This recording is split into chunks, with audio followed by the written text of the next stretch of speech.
ওম নমো ভগবতে বাসুদেবায়। জয় শ্রীকৃষ্ণ। রাধে রাধে। আষাঢ় মাসের কৃষ্ণপক্ষের একাদশী হল যোগিনী একাদশী। মহাপাপ বিনাশকারী এই যোগিনী একাদশী তিথি পাপ সাগরে পতিত মানুষের উদ্ধার লাভের একমাত্র নৌকাস্বরূপ। ব্রত পালনকারীদের পক্ষে এটি সর্বশ্রেষ্ঠ ব্রত নামে প্রসিদ্ধ। যোগিনী একাদশী তিথি সর্বপাপ বিনাশক এবং পুণ্যফল প্রদায়ী। যে ব্যক্তি এই একাদশীর কথা পাঠ ও শ্রবণ করে সে অচিরেই সর্বপাপ থেকে মুক্ত হয়। বছরে 24টি একাদশীর মধ্যে অন্যতম পবিত্র একটি একাদশী হচ্ছে যোগিনী একাদশী ব্রত।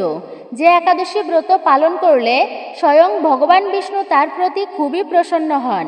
কিন্তু এই একাদশী ব্রতের দিনে কিছু করুন কিংবা না করুন, কিছু খান কিংবা না খান, ভুলেও খাবেন না এই দুইটি খাবার। সংসারে অমঙ্গল দূরীভূত হবে, মঙ্গল সাধিত হবে, পরিবারের সুখ শান্তি নিশ্চিত। আজকের ভিডিওতে আমরা জানব এই যোগিনী একাদশীর দিনে কি কি খাওয়া উচিত, কি কি খাওয়া উচিত নয় এবং সঠিক নিয়মে কিভাবে বিশেষ করে এই যোগিনী একাদশী ব্রত পালন করবে। যোগিনী একাদশী প্রসঙ্গে গুরুত্বপূর্ণ তথ্যসমূহ। এই একাদশী ব্রত পালন করলে রোগ থেকে মুক্ত হওয়া যায়। এরই পাশাপাশি পুণ্য পবিত্র যোগিনী একাদশী ব্রতের মাহাত্ম্য কথা শ্রবণে অনেক পুণ্যফল প্রাপ্ত করা যায়। 88,000 ব্রাহ্মণকে ভজন করলে যে পুণ্য লাভ হয় এই একাদশী ব্রত পালন করলে সেই পুণ্যফল আপনারা প্রাপ্ত করতে পারবেন। নমস্কার, আমি দীপা। দেশ ও দেশের বাইরে থেকে যে সকল দর্শকেরা এই মুহূর্তে ভিডিওটি অন করেছেন তাদের প্রত্যেককে সুস্বাগত জানাই রায়কিশোরী দীপা অর্থাৎ সনাতন ধর্মীয় তথ্যমূলক চ্যানেলে।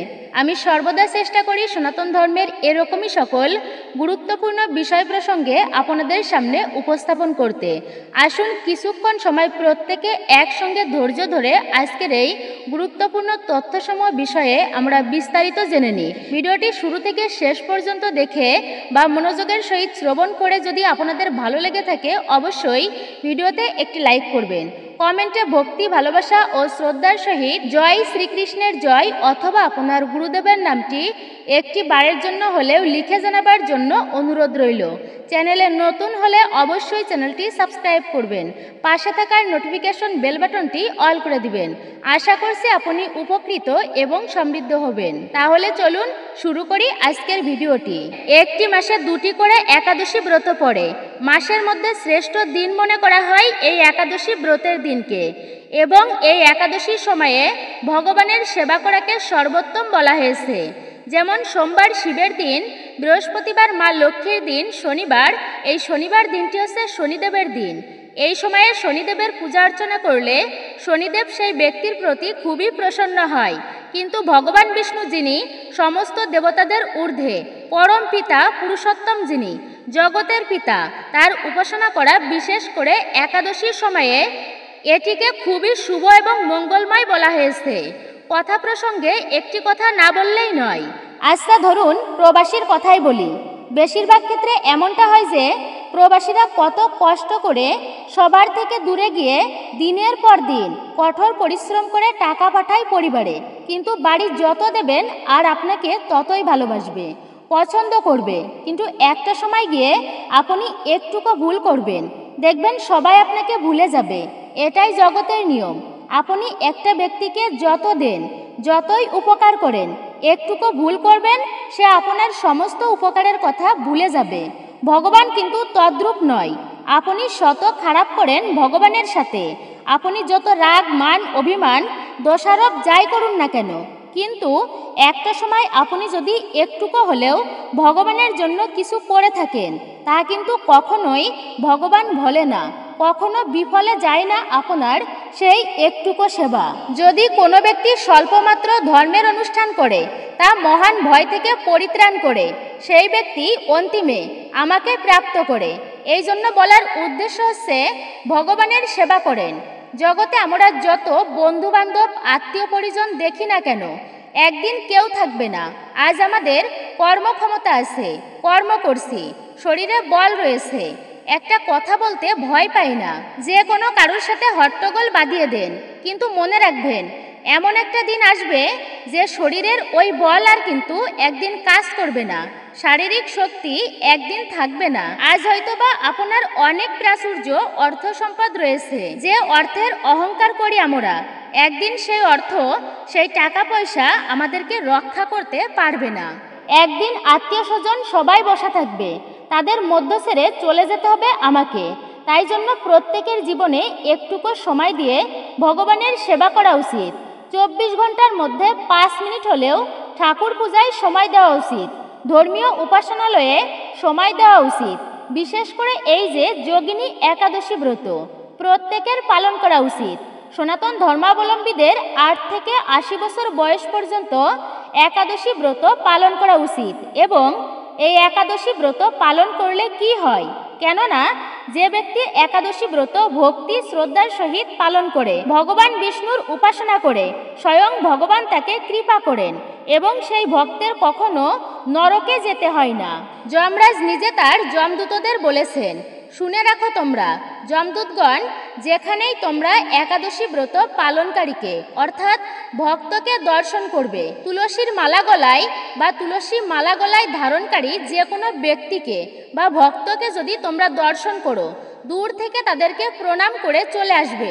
তাদেরকে তোমরা কখনো নরকে নিয়ে আসবে না, কেননা তাদের উপরে আমাদের কোনো অধিকার নেই। তাদেরকে ভগবান বিষ্ণু স্বয়ং পুরস্কৃত করবেন, এটা শাস্ত্রের কথা, স্বয়ং যমরাজ বলেছেন।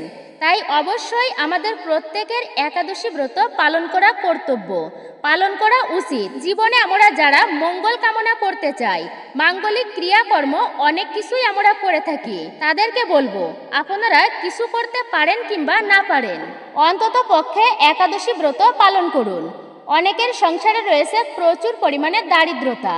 এই দারিদ্রতা দূর করার জন্য আমরা অনেক সময় অনেক প্রকার টোটকা করে থাকি, কবিরাজ অর্থাৎ তান্ত্রিক শক্তি প্রয়োগ করি, কিন্তু তন্ত্রমন্ত্র এটা কিন্তু ভালো নয়। এসবের ক্ষেত্রে এটা হচ্ছে তামসিক, এটা কখনোই ভালো নয় তন্ত্রমন্ত্র। তো বিশেষ করে যারা দারিদ্রতা দূরীভূত করতে চান, তাদের জন্য একটা উপায় বলে দিচ্ছি, মনে রাখবেন অবশ্যই। প্রতিটা একাদশীতে যারা তুলসী বৃক্ষের নিচেই একটা করে প্রদীপ প্রজ্বলিত করে অর্পণ করে দেবী তুলসীকে এবং দারিদ্রতা মোচনের কথা দেবী তুলসীকে জানায়, এদের সংসারে দারিদ্রতা একেবারেই দূর হয়। এর সঙ্গে ভগবান বিষ্ণুর প্রতি অগাধ ভক্তি লাভ হয়। এই কাজটি আপনারা অবশ্যই করবেন, আর তা হলো অন্তত পক্ষে একাদশীর দিনে তুলসীর সেবা করবেন। অনেকেই বলেন একাদশীতে নাকি তুলসী দেবীকে জল অর্পণ করা যায় না, এই কথা কতখানি সত্য মনে রাখবেন। একাদশীতে তুলসী দেবীকে অবশ্যই জল অর্পণ করা যায়, আপনারা তুলসী দেবীকে একাদশীতে জল অর্পণ করতে পারবেন।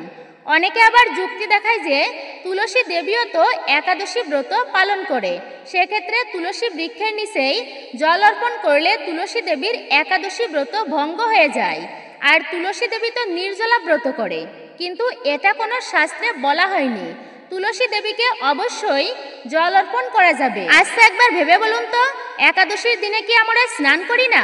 তুলসী দেবীকে যে জল অর্পণ করা হয়, সেই মন্ত্রে বলা আছে, স্নানা পয়ামি জগদ্ধাত্রী, হে জগদ্ধাত্রী, হে তুলসী দেবী, আমি আপনাকে স্নান সেবা অর্পণ করতেছি। এর মানে এই নয় যে আমি জল দিলাম তুলসী দেবী সেটা পান করবে, আমি দেবীকে স্নানের জন্য জল নিবেদন করছি। কথা হচ্ছে একাদশী বা যে কোনো দিনেই হোক না কেন তুলসী দেবীকে জল অর্পণ করা যাবে, তবে কিন্তু মনে রাখবেন সূর্যাস্তের পরে তুলসী দেবীকে জল অর্পণ করবেন না আপনারা। সন্ধ্যার পর বা সূর্য ডোবার পর জল দেওয়া তুলসীতে উচিত নয়, একটা প্রদীপ তুলসীতে প্রজ্বলিত করে অবশ্যই দেবেন। এই যে যোগিনী একাদশী ব্রত বড়ই পবিত্র এবং অত্যন্ত শুভতম। এই ব্রত কখন থেকে কখন শুরু এবং কখন সমাপ্ত হবে এবং পালনের সময়সূচি আপনারা এখন জেনে নেবেন। এই ব্রতে রয়েছে দ্বিমত। 2025 সালে যোগিনী একাদশী ব্রত কবে পালন করতে হবে এটা নিয়ে রয়েছে দ্বিমত। কেউ কেউ এই একাদশী ব্রত 21শে জুন শনিবার করবেন, আবার কেউ কেউ অর্থাৎ কোনো ব্যক্তিরা 22শে জুন রবিবার এই একাদশী ব্রত পালন করবেন। তাহলে আসুন প্রথমে আমরা একাদশী ব্রতের মূল তিথি কখন শুরু হচ্ছে আমরা সেটা জেনে নিই। যোগিনী একাদশী তিথি শুরু 20শে জুন শুক্রবার, শেষ রাত্রি 4:01 থেকে। সমাপ্ত হবে 21শে জুন শনিবার, রাত্রি 1:34 পর্যন্ত থাকবে এই যোগিনী একাদশীর শুভ সময়সূচি অর্থাৎ একাদশীর তিথি। অর্থাৎ আগের দিনে 4:01 থেকে পরের দিন 1:34 পর্যন্ত রাত্রি এই যোগিনী একাদশী থাকবে। উদয়া তিথি মেনে অনেকেই আছেন এই ব্রত পালন করবেন 21শে জুন শনিবার দিন। তবে যারা সৌরপঞ্জিকা অর্থাৎ গোস্বামী মত অনুসরণ করে তারা 22শে জুন রবিবার ব্রত পালন করবেন। তবে অনেকেই 21শে জুন শনিবার যোগিনী একাদশী ব্রত পালন করবেন। এটা নিয়ে অনেকেই বিভ্রান্তিতে পড়ছেন। তাহলে প্রকৃত কোন দিন ব্রত পালন করবেন আপনারা? তবে দ্বিমত থাকতে পারে একটুকু। মূল বিষয় হচ্ছে এই ব্রত পালন করা। অনেক সময় আছে কিছু কিছু একাদশী ব্রতে দ্বিমত হয়। সেক্ষেত্রে যদি কখনোই এমন বিভ্রান্তিতে আসেন তবে কোন দিনে ব্রত পালন করবেন আপনারা? এক্ষেত্রে আপনাদের গুরুদেব যে দিনে ব্রত পালন করে সেই দিনেই ব্রত করতে পারেন আপনারা। অর্থাৎ গুরুদেব যেদিন ব্রত রাখবেন আপনারা সেদিনেই ব্রত পালন করবেন। তা না হলে আপনারা 22শে জুন রবিবার দিন ব্রত পালন করতে পারেন এই যোগিনী একাদশী ব্রত। আর পালন করবেন আপনারা আপনি যে দিনে ব্রত করবেন তার পরের দিনে সকাল 5:09 থেকে 9:39 পর্যন্ত। এই সময়টুকুর মধ্যে পঞ্চ রবিশস্যর প্রসাদ ভগবানকে ভোগ নিবেদন করে সেই প্রসাদ আপনারা ভগবানের কাছে বিশেষ প্রার্থনা করে তারপরেই পালন করবেন। আবার পালন মন্ত্র উচ্চারণ করে প্রসাদ মুখে দিয়ে ব্রত ভঙ্গ করুন। যদি মন্ত্র না জানেন তবে মনের ভক্তি দিয়ে ভগবানের কাছে প্রার্থনা করুন যে হে প্রভু, আমি এই একাদশী ব্রত পালন করেছি। যদি ভুল ত্রুটি হয়ে থাকে তাহলে আপনি আমাকে ক্ষমা করুন এবং আশীর্বাদ করুন, কৃপা করুন এই অধমকে। এই সময়টুকুর মধ্যে মূলত আমরা পালন করে নেব সকলে। এবং বলা আছে ছোট্ট বাচ্চারা যদি একাদশী ব্রত পালন করে। মনে রাখবেন আরেকটি গুরুত্বপূর্ণ প্রসঙ্গ বলে দিচ্ছি। অনেক সময় আছে ছোট্ট ছোট্ট বাচ্চারা অর্থাৎ আমাদের ছোট ছোট ভাই বোনেরা তারা অনেক সময় বলে থাকে মা আমি একাদশী ব্রত পালন করব। অনেক মাই অনেক বাবারাই আছেন তারা নিরুৎসাহিত করেন তাদেরকে, তুমি ছোট মানুষ, তুমি ব্রত রাখতে পারবে না। অবশ্যই মনে রাখবেন যদি কোনো ব্যক্তি সে হোক ছোট, বৃদ্ধ বা বাচ্চা মানুষ, যুবক বা যুবতী, যদি কেউ ধর্মীয় কার্য অর্থাৎ ধর্মীয় অনুষ্ঠান করতে চায় তাকে বাধা দেওয়া একদমই উচিত নয়। এটা কিন্তু ঘোর অমঙ্গলের, ঘোর অপরাধের, জীবনে চরম অমঙ্গল আসে ধর্মীয় কাজে যদি কাউকে নিরুৎসাহিত করে কেউ। আবার কথা হচ্ছে যদি কোনো ব্যক্তি কারোর নিন্দা করে মনে রাখবেন তাকে একদিন এমন কার্যের জবাবদিহি করতে অবশ্যই হবে ভগবানের কাছে। এর হিসাব দিতে হবে কেন আপনি তাকে নিরুৎসাহিত করেছেন, কেন অপরের নিন্দা করেছেন। তাই আপনি কিছু করতে পারেন কিংবা না পারেন এই দিনে অপরের নিন্দা করবেন না।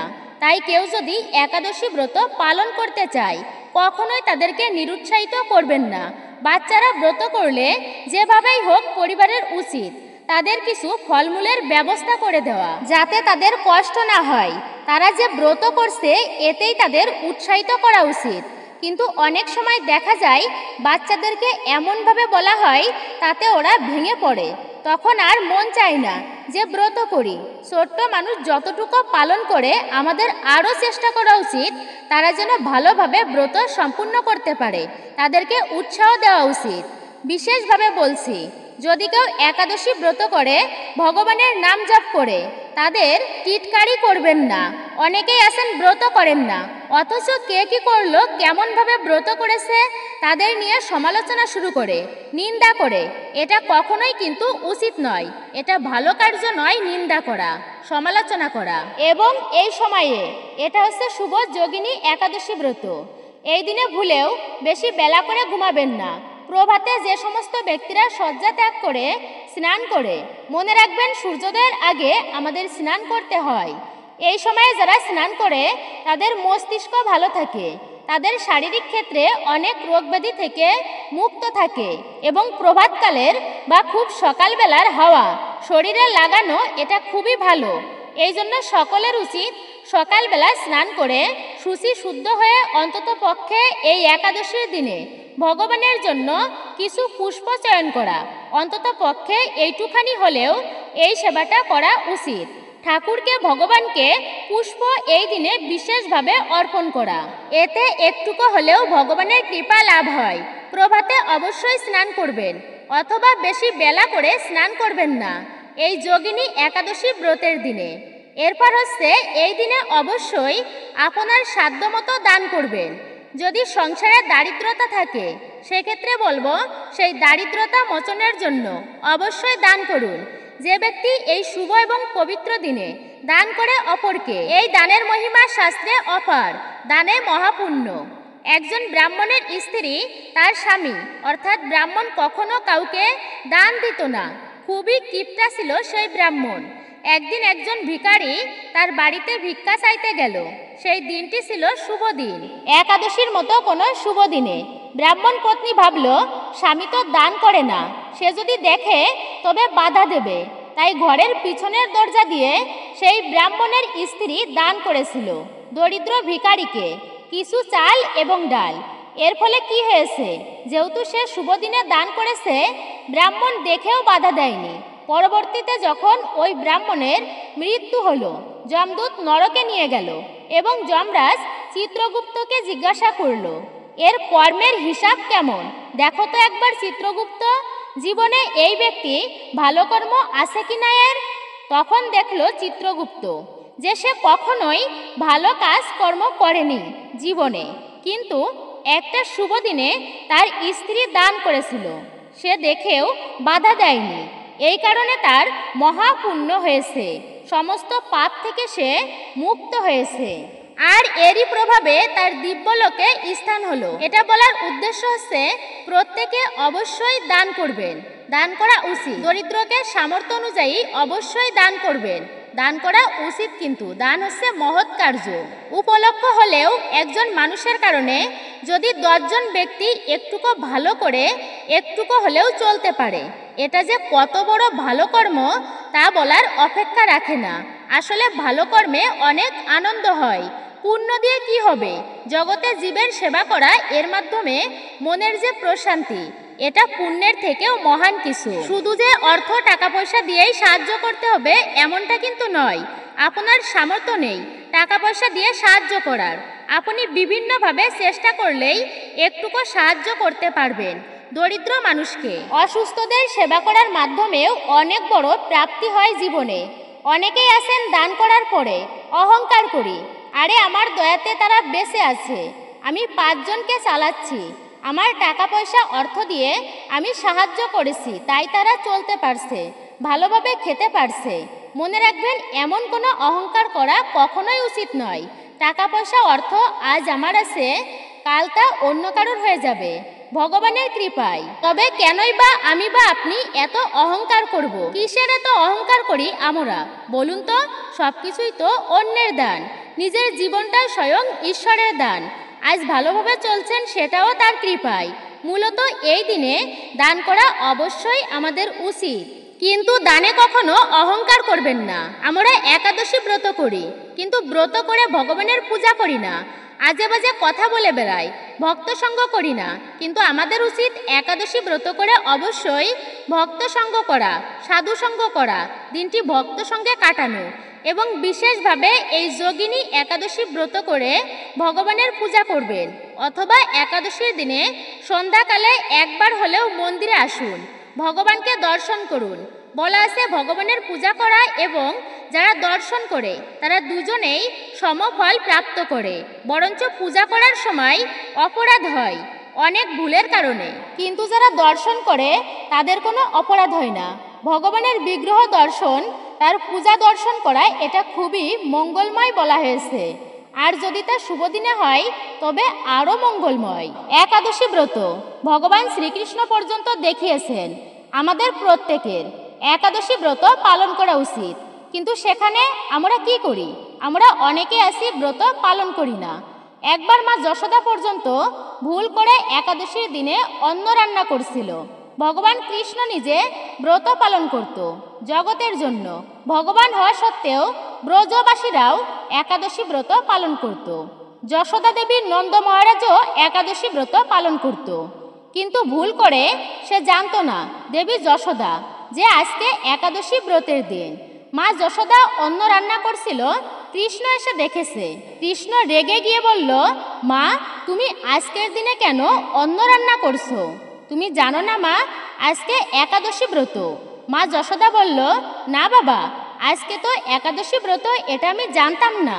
তখন শ্রীকৃষ্ণ বলল, ভুল করেও এ দিনে তুমি অন্ন গ্রহণ করবে না, একাদশীর দিনে অন্ন গ্রহণ করতে নেই। আর দেবী যশোদা তখন একটা ধর্ম সংকটে পড়লেন যে অন্ন নষ্ট করা হচ্ছে মহাপাপের, এতে লক্ষ্মী হানি হয়। মনে রাখবেন আপনারা, এই জন্য কখনোই অন্ন নষ্ট করতে নেই, খাদ্য নষ্ট করতে নেই। যে ব্যক্তি খাবার নষ্ট করে তার জীবনে কোনো না কোনো সময়ে অশুভ হয়, তার জীবনে হানি আসে। যেই হোক না কেন, তা আমি বা আপনি, কারোর উচিত নয় কখনোই খাবার নষ্ট করা।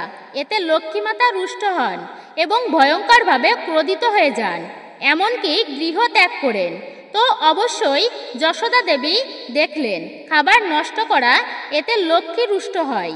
আবার একাদশীতে সেই খাবার গ্রহণ করলেও মহাপাপের ভাগী হতে হয়। তিনি পড়লেন ধর্ম সংকটে, কি করা যায়? তখন তিনি মনে মনে চিন্তা করলেন যে একাদশীর দিনে এই অন্ন আমি যমুনায় নিয়ে ফেলে দিই। যদি যমুনায় ফেলি তবে যমুনা নদীতে অনেক মাছ আছে, জলজ প্রাণী আছে, তারা খেয়ে বাঁচবে। যশোদা দেবী তাই চিন্তা করে যমুনায় এসে সেই রন্ধন করা অন্ন ফেলতে গেল। যেই যমুনায় ফেলতে গিয়েছে তখনই সেই যমুনা দেবী উঠে এসে হাত জোর করে প্রার্থনা করেছে, মা আপনি আমাকে ক্ষমা করবেন, কেননা এই একাদশীর দিনে যমুনাও অন্ন গ্রহণ করে না, আমাকে ক্ষমা করবেন, একাদশীর দিনে অন্ন গ্রহণ করতে পারবো না। যশোদা দেবী তখন আরও ধর্ম সংকটে পড়লেন। কি করবেন তিনি? সেই যমুনা নদীর পাড়ে তিনি গালে হাত দিয়ে বসে আছেন এবং চিন্তা করছে কি করা যায় এখন। এমন সময় একটা ছোট্ট মকর মাছ যমুনাতে খেলা খেলছিল আপন মনে। লাফালাফি করছিল সেই মকর মাছ যমুনা নদীতে। হঠাৎ দেখলো এ কি হয়েছে, এই বৃন্দাবনের ব্রজরাজ ভগবান শ্রীকৃষ্ণ, তার মা দেবী যশোদা, কাল হচ্ছে সময়, মৃত্যুদেবের চরণে সকলেই একদিন মস্তক নত করতে হয়। সেই যমকে সবাই ভয় করে, দেবতা কি অসুর, যমরাজকে সবাই মান্য করে চলে। সেই যম হচ্ছে কাল, আর এই কালও যার চরণে মস্তক নত করে তিনিই হচ্ছেন মহাকাল, স্বয়ং কাল ভৈরব প্রভু শিব।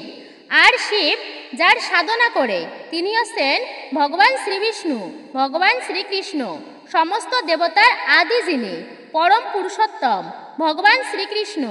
আর ভগবান শ্রীকৃষ্ণকে সকলে মান্য করে চলে, মৃত্যুর দেবতাও মান্য করে চলেন ভগবান শ্রীকৃষ্ণকে। কিন্তু ভগবান কাকে ভয় করে? লীলার ক্ষেত্রে ভগবান ভয় করে তার মা যশোদা দেবীকে। মা যশোদার লাঠি নিয়ে তাড়া করছে, তিনি ভগবান হওয়া সত্ত্বেও মায়ের ভয়ে ভীত হয়ে দৌড়াচ্ছেন। এমনই হচ্ছে ভগবানের এক অদ্ভুত লীলা। তাই মকর মাছ দেখল ভগবানের মা যিনি এত আনন্দে থাকেন সর্বদাই, আজ তার কি হলো? সে মলিন বদনে বসে কাঁদছে কেন?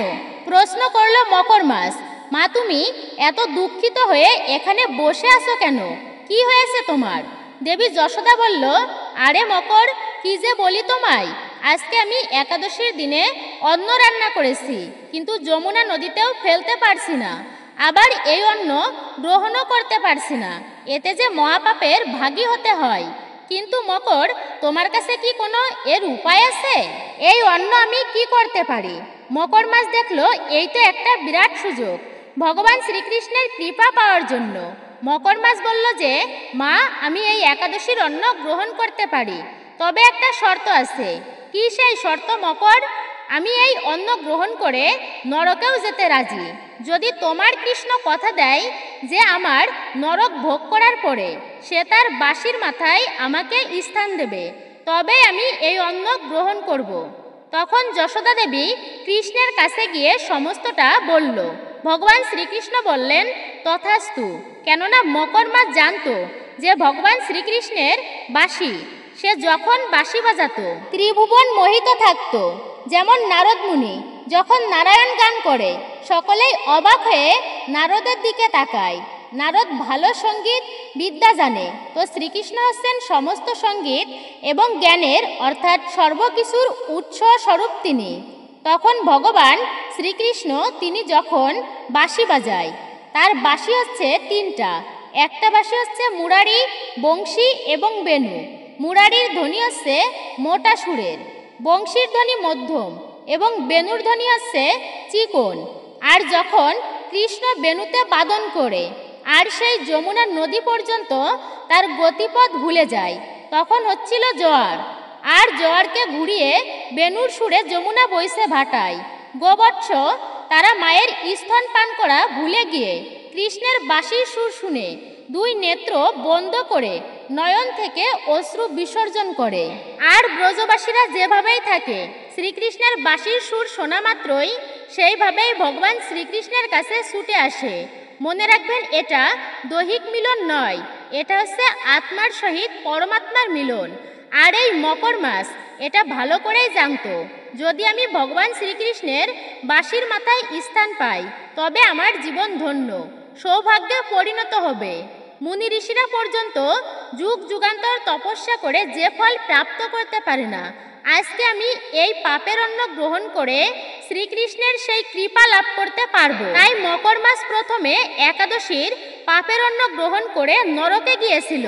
বলার মূল কারণ হচ্ছে এটা যে ভগবান পর্যন্ত শিক্ষা দিয়েছেন যে একাদশীর দিনে কদাপিও কারোর উচিত নয় এই ব্রত পরিত্যাগ করা, অবহেলা করে পঞ্চরবিশস্য ভজন করা। এতে কিন্তু মহাপাপের ভাগী হতে হয়। একাদশীর দিনে অন্ন দান করা উচিত নয়। একাদশীর দিনে যদি কোনো অতিথি বা দরিদ্র কেউ আসে তবে খালি হাতে যেন ফেরত না যায়। এতে কি হয়, সেই গৃহের সমস্ত পুণ্য ওই ব্যক্তির সাথে গমন করে। এই কারণেই শাস্ত্রে বলা হয়েছে অতিথি দেবভব, অতিথি হচ্ছে নারায়ণ তুল্য। কিন্তু এই দিনে আপনি তথাপিও ফলমূল দান করতে পারেন। একাদশীর দিনে অন্নদান করা এটি মহাপাপের বলা হয়েছে, মহাপাপের ভাগী হতে হয়। তাই অবশ্যই আপনি ফলমূল দান করুন একাদশী ব্রতের দিনে, কিন্তু ভুলেও অন্ন দান করবেন না কোনো ব্যক্তিকে। একাদশীর দিনে যদি শ্রাদ্ধ অনুষ্ঠান পড়ে তবে এই দিনে করবেন না, এতেও মহাপাপের ভাগী হতে হয়। যে ব্যক্তি একাদশীর দিনে শ্রাদ্ধ করবে, এইসব হচ্ছে অশুভ। এই একাদশীর দিনে যদি একাদশীর দিনে এগুলো করা হয়, যেমন পূর্ণিমা অমাবস্যার দিনে ক্ষৌরকর্ম করা উচিত নয়, এতে অশুভ গ্রহের দোষ লাগে। আর জীবনীতে যদি অশুভ গ্রহের প্রকোপ লাগে তবে সহজে কিন্তু ভালো কিছু করা হয় না জীবনে। আপনি যতই সামনের দিকে এগোবেন ততই পিছিয়ে যাবেন। তাই একাদশীর দিনে একেবারেই নিষিদ্ধ করা হয়েছে এই ক্ষৌরকর্মকে। এই দিনে কখনো অপশব্দ প্রয়োগ করতে নেই। মনে রাখবেন, বাক্য সংযম জীবনে খুবই একটা গুরুত্বপূর্ণ বিষয়। একাদশীর দিনে দিবানিদ্রা যাবেন না, অর্থাৎ দিনের বেলা আপনারা ঘুমাবেন না, এটাকেও অশুভ বলা হয়েছে। এই দিনে ঝগড়া ঝামেলা, পরনিন্দা, পরচর্চা সর্বদাই বর্জন করবে। এই দিনে মিথ্যা কথা বলবেন না, চেষ্টা করবেন অন্তত পক্ষে এই একটা দিন যেন আমরা কখনোই মিথ্যা কথা না বলি। এমনিতেই মিথ্যা বলা কিন্তু মহাপাপের, তা কখনোই উচিত নয়, এটা তো আমরা সকলেই জানি। তবুও এই দিনে বর্জনীয়।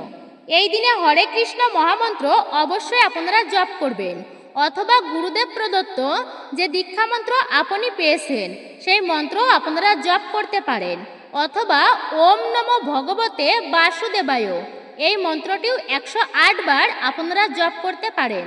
তবে যে যত পারবেন, যত বেশি পারবেন ততবারই আপনারা এই কলিযুগের যুগধর্ম হচ্ছে নাম সংকীর্তন, এই হরে কৃষ্ণ মহামন্ত্র অবশ্যই জপ করবেন। হরে কৃষ্ণ কৃষ্ণ কৃষ্ণ হরে হরে, হরে রাম রাম রাম হরে হরে। জয় শ্রীকৃষ্ণ, রাধে রাধে। প্রত্যেকে চেষ্টা করবেন এই মহামন্ত্র জপ করার। এই মহামন্ত্র জপ করার একটুখানি হলেও অবশ্যই আপনারা চেষ্টা করবেন একাদশী ব্রতের দিনে। ভগবানের বিশেষ কৃপা লাভ করা সম্ভব মন্ত্র জপের মাধ্যমেও। যোগিনী একাদশীর বিশেষ মাহাত্ম্য কথা, ব্রত কথা শাস্ত্রে বর্ণনা করা আছে। এই ব্রত পালন করলে আমরা কি ফল লাভ করতে পারি, আসুন আমরা প্রথমত এইবার জেনে নিই। আর কিছুক্ষণ সময় ধৈর্য ধরে এই পবিত্র ব্রত কথা তারপরে আমরা জানব এই যোগিনী একাদশী ব্রতের দিনে বিশেষ করে কোন কোন খাবার যা ভুলেও গ্রহণ করা উচিত নয়, আমাদের সেই বিষয়ে অবশ্যই আমরা জানব। অবশ্যই আপনারা একটু ধৈর্য ধরে ভিডিওটি সম্পূর্ণ শ্রবণ করুন, কারণ হচ্ছে শ্রবণেও বিশেষ মঙ্গল সাধিত হয়। যদি কোনো কারণবশত আপনি ব্রত নাও করতে পারেন তো অবশ্যই চেষ্টা করবেন ব্রত কথাটি ভক্তির সহিত শ্রবণ করার। তো আসুন প্রত্যেকে আমরা এই যোগিনী একাদশীর ব্রত কথাটি একটি বারের জন্য হলেও শ্রবণ করি। যোগিনী একাদশীর ব্রত কথা, ব্রত মাহাত্ম্য।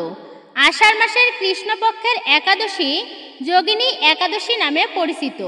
বিষ্ণু পুরাণ এবং পদ্মপুরাণের একাদশী মাহাত্ম্য অনুসারে যোগিনী একাদশীর উপবাস পালন করলে ৮৮,০০০ ব্রাহ্মণকে ভজন করানোর সমতুল্য পুণ্যফল লাভ হয়।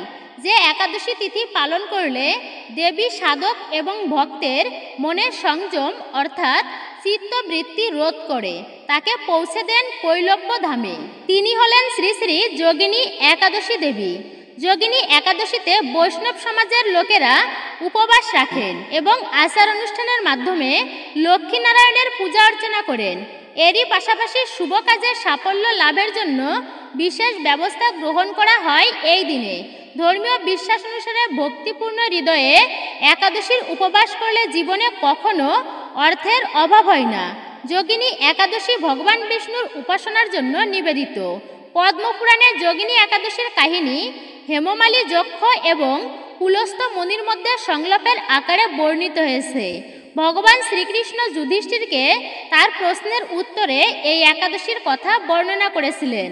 এটি রাজা কুবেরের সেবক হেমমালীর পাপ থেকে মুক্তির গল্প, যেখানে তিনি যোগিনী একাদশী উপবাস পালন করে মোক্ষ লাভ করেছিলেন। সারা বছরে ২৪টি একাদশীর উপবাস রাখা হয়। এই একাদশীতে ভগবান বিষ্ণুর উদ্দেশ্যে পূজা করলে শুভ ফল পাওয়া যায়, কিন্তু ভক্ত নির্জলা উপবাস করেন, যা খুবই কঠিন। ভক্তদের বিশ্বাস যে ব্যক্তিরা এই একাদশীর উপবাস রাখে তার উপর ভগবান বিষ্ণুর পাশাপাশি মা লক্ষ্মীর আশীর্বাদ থাকে। তো পুরাণের কথা, অলকাপুরীর রাজা ছিলেন শিবভক্ত কুবের। তার সেবা কার্যে নিযুক্ত ছিলেন হেমমালী যক্ষ। হেমমালীর প্রতিদিনের কর্তব্য ছিল মানস সরোবর হ্রদে গিয়ে তার গুরু কুবেরের জন্য ফুল নিয়ে আসা, যা দিয়ে তিনি শিবের পূজা করতেন। হেমমালীর পত্নী ছিলেন অতি রূপবতী বিশালাক্ষী। একদিন ফুল তুলে আসার সময় হেমমালী সরাসরি তার গুরুর কাছে ফিরে না গিয়ে সংসারে অতিরিক্ত আসক্তির জন্য পূজার ফুল নিয়ে তার স্ত্রীর কাছে চলে যান। স্ত্রীর সাথে প্রেমময় সম্পর্ক মগ্ন হয়ে তিনি কুবেরের বাড়িতে ফিরে যেতে ভুলে যান। যখন হেমমালী তার স্ত্রীর সাথে আনন্দ উপভোগ করছিলেন তখন কুবের তার প্রসাদের স্বাভাবিকভাবেই শিবের পূজা শুরু করেছিলেন এবং শীঘ্রই আবিষ্কার করলেন যে দুপুরের পূজায় কোনো ফুল নিবেদনের জন্য প্রস্তুত নেই। এত গুরুত্বপূর্ণ উপাচার না পাওয়ায় মহান দেবতাদের কোষাধ্যক্ষ ক্রুদ্ধ হয়ে উঠলেন এবং তিনি একজন যক্ষ দূতকে জিজ্ঞাসা করলেন, কেন হেমমালী প্রতিদিনের মতো আজ ফুল নিবেদন করে আসেননি? যক্ষ কুবেরকে বললেন, হে প্রভু, হেমমালী তার স্ত্রীর সাথে সহবাস উপভোগ করতে এতটাই ব্যস্ত হয়ে পড়েছেন, পূজার ফুল আনার কথা ভুলেই গিয়েছেন। এই কথা শুনে কুবের অত্যন্ত রেগে গেলেন এবং তৎক্ষণাৎ নিচু হেমমালীকে তার সামনে ডেকে পাঠালেন। দায়িত্ব কর্তব্য অবহেলা এবং স্ত্রীর দেহের প্রতি অতিরিক্ত ধ্যানমগ্ন থাকার অনুভূতি বুঝতে পেরে অত্যন্ত লজ্জিত হলেন। হেমমালী অত্যন্ত ভয়ে তার প্রভুর কাছে গেলেন।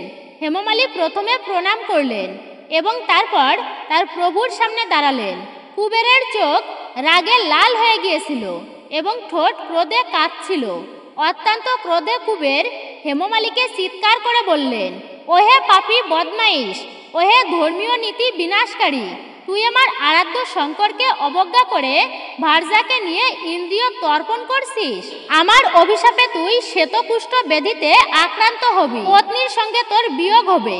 কুবেরের অভিশাপে হেমমালী কুষ্ঠে আক্রান্ত হয়ে পৃথিবীতে ফিরে এলো। দেহে পুজ রক্ত ভরে গিয়েছিল।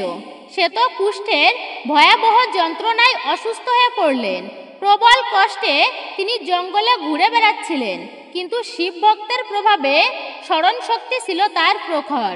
শীত ও গ্রীষ্ম উভয় ঋতুতে তিনি কষ্ট ভোগ করেছিলেন, কিন্তু বিশ্বাসের সাথে তিনি স্বয়ং ভগবান শিবের উপাসনা চালিয়ে যাওয়ার কারণে তার চেতনা সম্পূর্ণরূপে স্থির এবং স্থির ছিল। এখানে সেখানে পাহাড় পর্বত ও সমতল ভূমি পেরিয়ে ঘুরে বেড়ানোর পর হেমমালী অবশেষে হিমালয় পর্বতমালার বিশাল বিস্তৃতিতে উপস্থিত হন।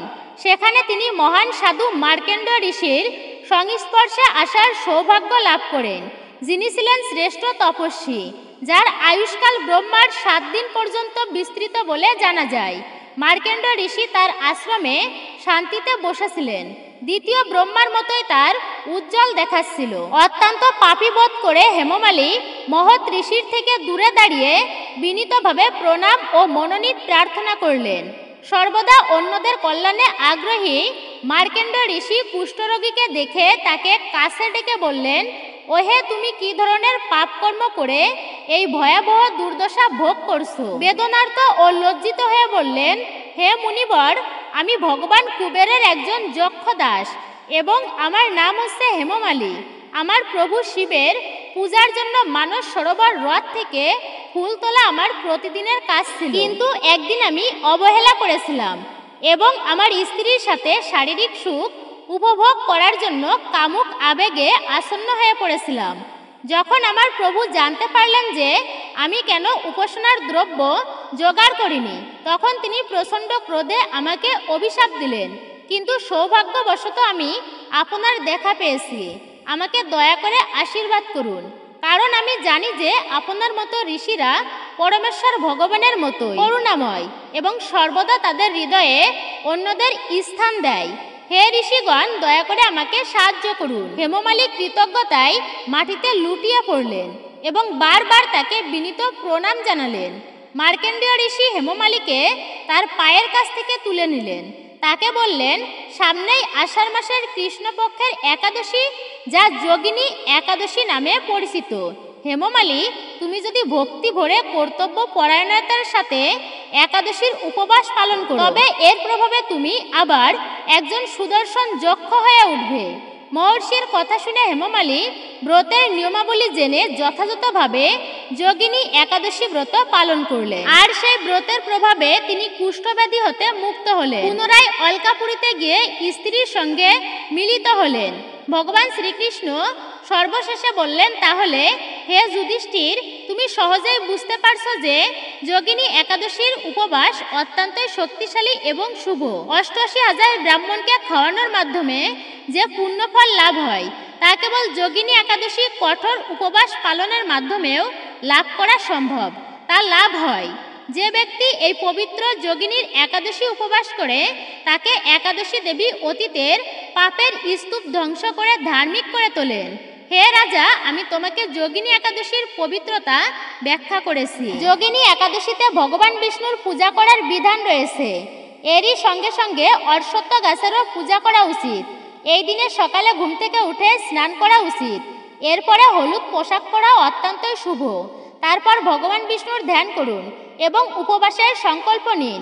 এরপরে পদ্ধতি অনুসারে তার পূজা করুন এবং যোগিনী একাদশীর উপবাসের ব্রত কথা পাঠ বা অবশ্যই শ্রবণ করুন।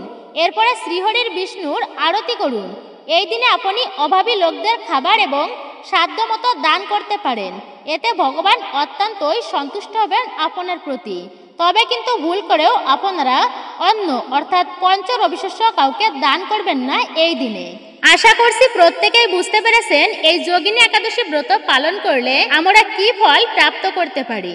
তাই নিজেও একাদশী ব্রত পালন করুন এবং অপরকে উৎসাহিত করুন। সকলের মধ্যে ছড়িয়ে দিন একাদশীর মাহাত্ম্য কথা, ব্রত কথা, যাতে প্রত্যেকেই ভক্তির সহিত একাদশী ব্রত পালন করতে উৎসাহিত হন। একাদশীতে আপনি ব্রত করেন কিংবা না করেন, ভুলেও খাবেন না পঞ্চরবিশস্য, যেমন অন্ন অর্থাৎ ভাত খাবেন না এই দিনে। ধান থেকে যত প্রকার খাবার তৈরি হয়, চিড়া, মুড়ি, খিচুড়ি, পিঠা, পায়েস, ডাল থেকে যত প্রকার খাবার, ভাত, চাল, ডাল, আবার গম থেকে যত প্রকার খাবার হয়, আটা, রুটি, জব বা ভুট্টা থেকে যে সমস্ত খাবার হয়, ছাতু, হরলিক্স, বিস্কুট ইত্যাদি, সরিষার তেল, সয়াবিনের তেল, এই সমস্ত পঞ্চ রবিশস্য জাতীয় সকল প্রকার খাবার বর্জন করা উচিত একাদশী ব্রতের মতো শুভ দিনে। এর মধ্য থেকে যদি আপনি একটিও গ্রহণ করেন তবে আপনার ব্রত অবশ্যই ভঙ্গ হয়ে যাবে। এতে ব্রতে বিশেষভাবে দোষ লাগে এবং আপনাকে মহাপাপের ভাগী হতে হবে। দ্বিতীয়ত, অনেকেই প্রশ্ন করেন যে খেজুর খাওয়া যাবে কিনা একাদশীতে। প্যাকেট জাতীয় খেজুর, মনে রাখবেন প্যাকেট জাতীয় খেজুর খাওয়া একদমই উচিত নয়, কেননা তাতে সরিষার তেল মিশ্রিত থাকে। ভুলেও কখনো একাদশীর দিনে প্যাকেট জাতীয় খেজুর খাওয়া উচিত নয়। অনেক ফ্যাক্টরিতে সরিষার তেল মিশ্রিত করে, আর একাদশীতে সরিষার তেল খেলে ব্রত ভঙ্গ হয়ে যায়। এরপর যে খাবার আর তা হচ্ছে দই। অনেকে প্রশ্ন করেছিলেন যে একাদশীতে দই খাওয়া যাবে কিনা মাতাজি, আপনি একটু বলবেন। যদিও যুক্তিসঙ্গত দিক থেকে বিচার করতে গেলে একাদশীতে দই খাওয়া যাবে, কিন্তু দইয়ের মধ্যে অনেক ব্যাকটেরিয়া থাকে, সেই জন্য দই খাওয়া একাদশীতে বর্জন করা উচিত। অবশ্যই আমাদেরকে একাদশীতে সেমা চাউল বর্জন করতে হবে। সেমা চাউলের পঞ্চ রবিশস্যর সংমিশ্রণ থাকে, তাই সেমা চাউলকে একাদশীতে বর্জন করা উচিত। আপনি সাবুদানা খেতে পারবেন, অরিজিনাল অর্থাৎ পিওর সাবুদানা হলে অবশ্যই আপনি একাদশীতে খেতে পারবেন। একাদশীর দিনে যারা সবজি রন্ধন করবেন, আপনারা ভুলেও সেই সবজির মধ্যে কোনো প্রকার শাকের ব্যবহার, আপনারা শাক ব্যবহার করবেন না। ভুল করেও আপনারা খাবেন না এই যোগিনী একাদশীর দিনে এই সবজিগুলো: ঢেঁড়স, পটল, সিম, বরবটি, উচ্ছে, সজিনা। একাদশীর মতো পূর্ণ পবিত্র দিনে আপনারা ভুল করেও আমিষ জাতীয় কোনো খাবার খাবেন না। মাছ, মাংস, ডিম, পেঁয়াজ, রসুন, পুঁই শাক, মুসুরির ডাল, এগুলো আপনারা একদম এড়িয়ে চলবেন এই একাদশীর মতো শুভ দিনে। ভুল করে আপনারা নেশা জাতীয় কোনো খাবার গ্রহণ করবেন না এই দিনে। হরে কৃষ্ণ কৃষ্ণ কৃষ্ণ হরে হরে, হরে রাম রাম রাম হরে হরে। জয় শ্রীকৃষ্ণ, রাধে রাধে। মূলত এটাই ছিল আমাদের আজকের ভিডিওটি আপনার কাছে কেমন লেগেছে তা কমেন্ট করে নিজের মতামত জানাতে একদমই ভুলবেন না। যদি ভালো লেগে থাকে অবশ্যই একটি লাইক করবেন। কমেন্টে ভক্তি, ভালোবাসা ও শ্রদ্ধার সহিত জয় শ্রীকৃষ্ণের জয়, জয় শ্রী বিষ্ণুর জয় অথবা আপনার গুরুদেবের নামটি একটি বারের জন্য হলেও লিখে জানাবার জন্য অনুরোধ রইল। চ্যানেলে নতুন হলে অবশ্যই চ্যানেলটি সাবস্ক্রাইব করবেন। পাশে থাকার নোটিফিকেশন বেল বাটনটি অল করে দিবেন। সকলে ভালো থাকুন, সুস্থ থাকুন, পরম করুণাময় ঈশ্বরের অশেষ কৃপায়। তো আপনাদের সাথে আবারও কথা হবে নতুন কোনো ভিডিওর প্রসঙ্গে। আর অবশ্যই একজন সনাতনী বোনকে আপনারা সাপোর্ট করবেন, আমি আশা রাখছি আপনাদের থেকে।